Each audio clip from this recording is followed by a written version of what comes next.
Engage my target.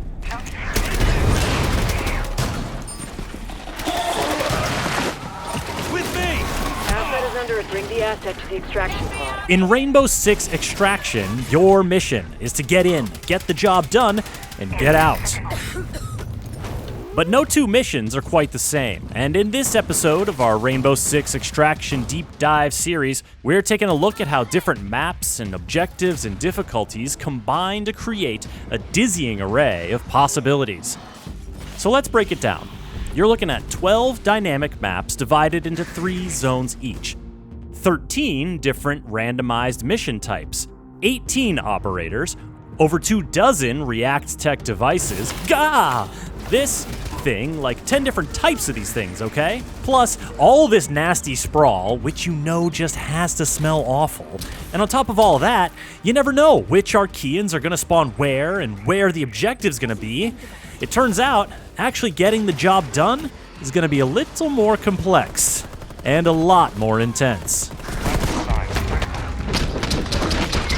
New York City, San Francisco, Alaska, New Mexico, and this absolutely weird place.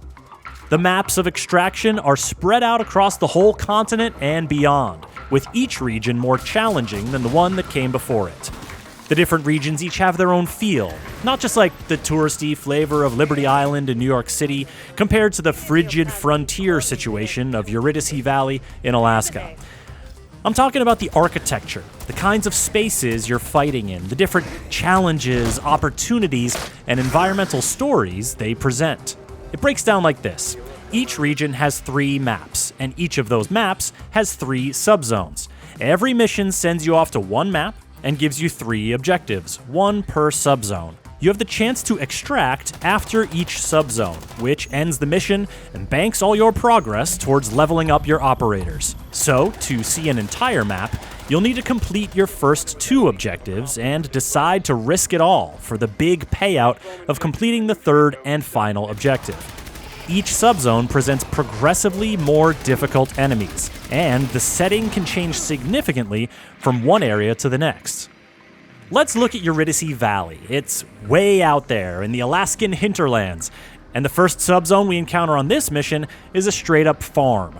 I don't know what they're farming in this weather, but the whole place is the site of an ancient meteor crater, which might have something to do with the parasite wanting to set up shop. The farmyard and a large barn dominate this area, creating some big open spaces. In the next subzone, Eurydice Commons, you'll find yourself mostly indoors in what looks to be part hunting lodge, part museum of oddities. The buildings are close here, which means lots of doors and windows and destructible walls to watch.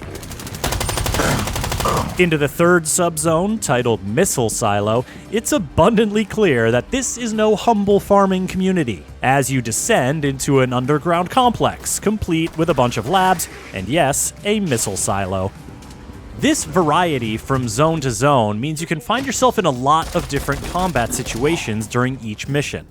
Playing the Specimen objective, in which you need to lure an elite enemy back to your pad and try not to get mauled in the process, gets trickier when you have a lot of stairs and sprawl to traverse. Capture system on. If your mission was, say, serial scan, you'd be more focused on barricading openings near the scan areas and laying traps for your incoming foes, so the stairs wouldn't be as much of a factor. How you interact with the map depends on which of the 13 different objectives you're working on, and it's never quite as simple as shoot 'em all and let Ash sort 'em out. Take Triangulation. Once you activate the first of the 3 stations, you gotta move to the next one quickly, but operators running down hallways is like catnip to the Archeans, and they play with claws out.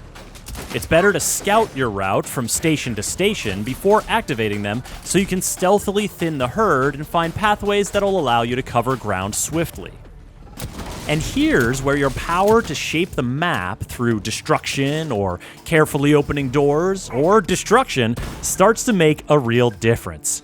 Because if you get turned around while the swarm is nipping at your heels, let's just say you might not be living up to the title of the game on this particular run. Scouting the lay of the land is also crucial for decontamination, the objective in which you have to shoot a whole infestation of aberrant nests and then get a sample from the most aberrantest one, because Mira has only a tenuous regard for your personal safety. What you'll need to look out for here, and pretty much everywhere else, is the sprawl. This stanky gunk is distributed differently each time you play a given map. So even if you're starting to know your way around San Francisco's Apollo Casino and Resort after a few visits, the sprawl is always creeping somewhere new to mix things up. Plus, if an Archean sounds the alarm and alerts nearby nests, they're gonna start pumping out even more sprawl, which is a bad thing. The sprawl slows you down. The sprawl speeds them up. The effects of spreading sprawl can essentially alter the map mid-mission in favor of the things that want to kill you. Shoot it, melee it, plunge your knife into a big gooey nest and clear out a whole mess of it. You never know who's gonna be coming around the corner, and you don't want the sprawl helping them do everything faster. I mean, the Archean archetypes and spawn locations are all shuffled up on every mission. I've played Sabotage and managed to defend my charges with a gaggle of explosive breachers gambling at me on all fours from every which way.